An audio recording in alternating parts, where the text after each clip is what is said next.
Hi everyone, I'm Tracy from Our Small Holding Adventure. I've just got back from Aldi. This is the huge till receipt. It came to £147.62, which is an awful lot of money, but I want to share with you today that I won't be going back there for the next 6 weeks. We've set ourselves a challenge in this house to this year, before all of this pandemic started, to minimise our outgoings, maximise our income in whatever way we can, and to really start looking at the money that we're spending on things.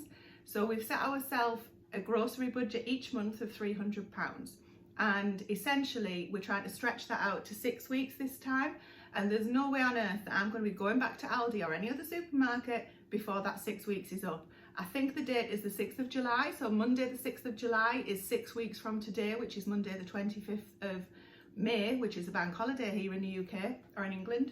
It's really important that I share with you first of all that we do get a weekly veg box to top up the items that we can't grow here on the small holding, and also we support our local milkman and get our milk delivered every week.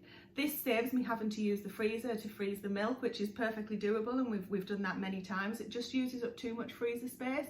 So we get that delivered 3 times a week, and he delivers milk, semi-skimmed or half and half, whole milk and cream on a weekend, so that we can make the things that I'll share with you moving forward that we do every week. So I'm about to share with you what we bought from Aldi, and I'll also share with you how I'm going to use these moving forward in the coming 6 weeks. I'll do some videos on what we eat, the recipes that I use. Something else that it's important that you know is we don't buy any bread or any bread-based products. So you won't see anything here that's kind of just your average sandwich loaf, bread buns, wraps, garlic bread, that kind of thing. So we make all of that ourselves from scratch now. There are things here that yes, I could make from scratch, but I haven't got around to doing that yet because I'm a working full-time, busy mum who's also running a small holding and has plenty of other things that keep me occupied. So these are the items that we've bought today.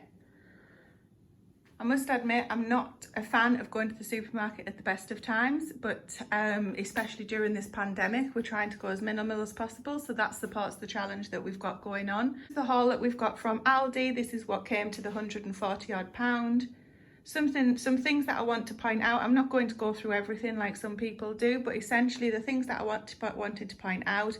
We've bought 2 packs of wonky carrots, a couple of packs of onions, and some celery under here. Every 6 weeks I plan on taking out whatever chicken carcasses we've got frozen in the freezer and making one big batch of chicken stock, or bone broth as it's called, which will then freeze and last for the next 6 weeks. So we'll use that to make soups and for anything that you would add water or stock to whilst cooking, and it saves me having to do it on a week by week basis. It gives us enough for the next 6 weeks, and it also uses up these vegetables that we've just bought. So that's the primary purpose for those vegetables.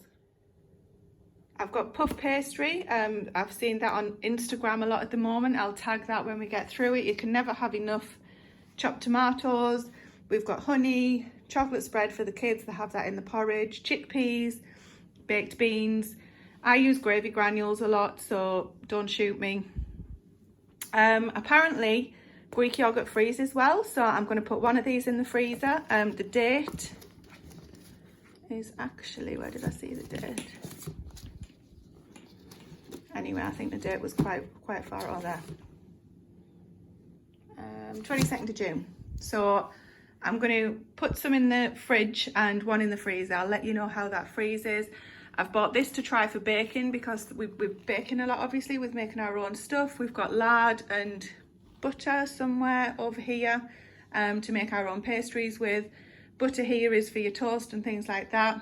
Tomato sauce, shampoo, juice. Kids can't go without the tomato sauce. Yeah, lots of bits and pieces there that you can see for yourselves. Not going to go through each one unless I'm specifically asked to. And then we've got some frozen veg at the back there, and a bag of chips lurking at the bottom because my son loves crinkle cut chips. Frozen peas to make pea soup because the kids love that too. So the plan is essentially, so obviously your usual toilet rolls, kitchen roll things as well. Oh, and let me just show you quickly, this is the veg box that, just move the Aldi receipt, or what's left of it, because this came on Saturday, it's now Monday. So we've used some things from it as well. So essentially I'm going to show you how I'll use each of these items in the coming 6 weeks and share with you what the meal plan's going to be, and also how we live a little bit of our lifestyle to do with food and budget cooking.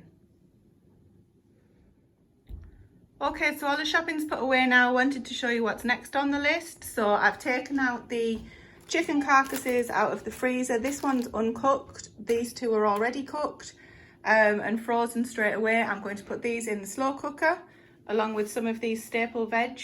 I'll show you how I make some chicken broth from that just now.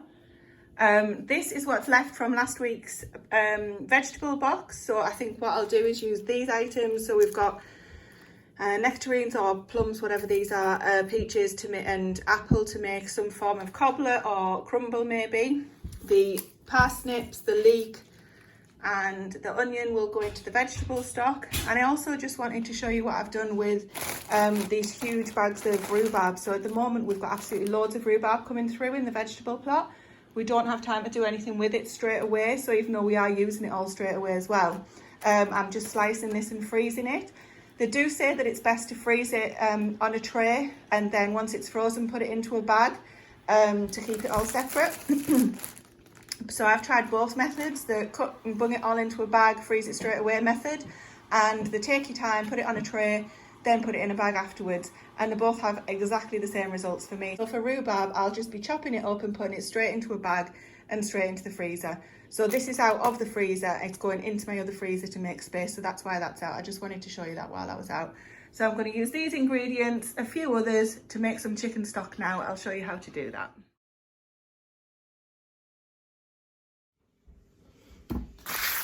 Okay, so I've just roughly chopped up one onion, and I wanted to talk to you about vegetables that have gone a little bit bendy. So for the sake of stock, it doesn't matter in the slightest. So you're literally just doing it to add a bit of flavour. There's plenty of other ingredients in there that will help out if something's gone past its best, which these have. These will be all right for soup, I guess, as well, and things like that. But I'm just going to shove them in this big batch of stock, because it is a big batch of stock. And even the middle of a leek there that you would have thrown out because the skin is just so papery now, I'm just going to throw all them in. The inside is absolutely fine.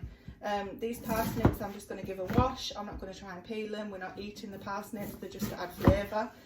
Remember, when you're making the stock, the vegetables at the end get binned. In our case they go on the compost heap because we don't throw anything out like that. But they're not to actually eat, they're just to go into the flavour of the stock. I'm just going to give these a quick wash. Probably should have done it first, but never mind. Okay, so I'm going to take about 3 carrots. I'm just going to chop the ends off slightly if they've been exposed to anything. Again, chop them fairly big, fairly rough. This is going to be on for 6 to 8 hours. So again, don't worry about appearance. Don't need to chop the ends of this one, it's absolutely fine. I'll leave that off though, our pigs will enjoy that.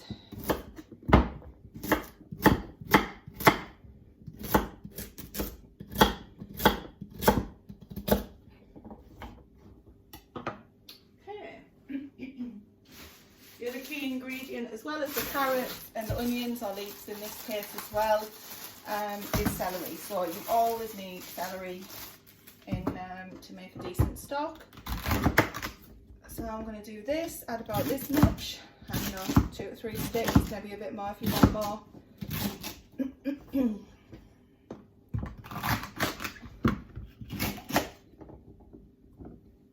Saw something on YouTube the other day about growing celery from the ends. Oops.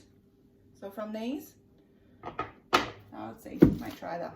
Okay, so I'm going to take my onions, my parsnips, my carrots, my celery, and I'm going to add it to the stock, to the slow cooker, which has got all of the carcasses in there at the minute. Because they're frozen, they are sticking up a little bit, they're not really complying. But once we get going with the heat, they'll go down.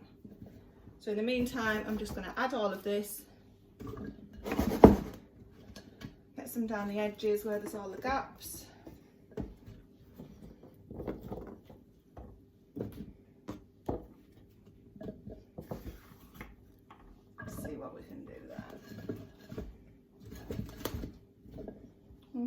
and then the onions and the parsnips.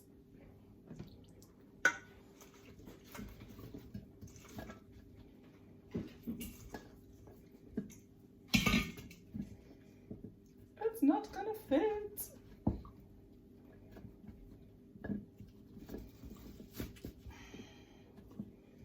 We'll figure it out. So probably instead of using the lid, I might have to put some tin foil over this one, but for now it'll be fine. Okay, so the other spices that I'm adding is, where's my knife? I'm going to put in all of this ginger. So fresh ginger if you've got it, because we've all not been feeling ourselves still lately. I don't know what it is, but we're not ill, we're just not right with one thing and another. So I want to add the ginger and the garlic, which won't overpower, but it's got good medicinal properties, I'm told. And if it doesn't, it's not going to harm. I'm going to actually use this full bulb of garlic. Again, it's supposed to have good medicinal properties. So, whoops, just threw one on the floor. Put that around there. When this starts cooking, I'll get these tucked in somewhere else as well. Okay, so then we're going to get some black peppercorns. I don't know, about that many. Bearing in mind this is, I think it's a 6 litre slow cooker, so it's canny size. Some cloves, about that many. And then we're going to cover it up with enough water to cover it, which in this case it's not going to get covered because it's too full. That's okay. And then you'll leave that on 6 to 8 hours until it's done.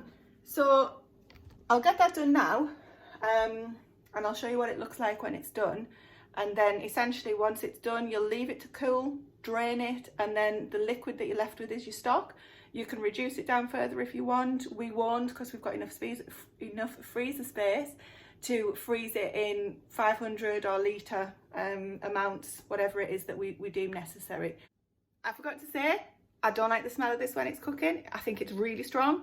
So I'm going to put mine out in the utility with the window open so that it doesn't get through the rest of the house. So maybe just be aware of that if you're trying this for the first time. Another little thing that I do is these bags that the chicken carcasses have come out of, I'll wash them out and reuse them.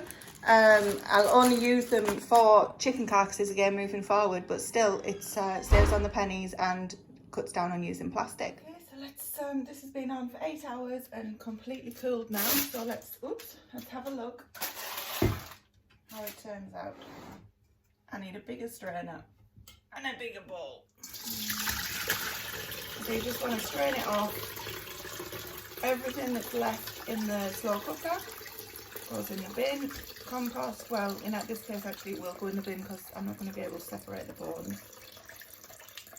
So this needs to come, all the water, all the juice, sorry, to come out. That's all really good stock.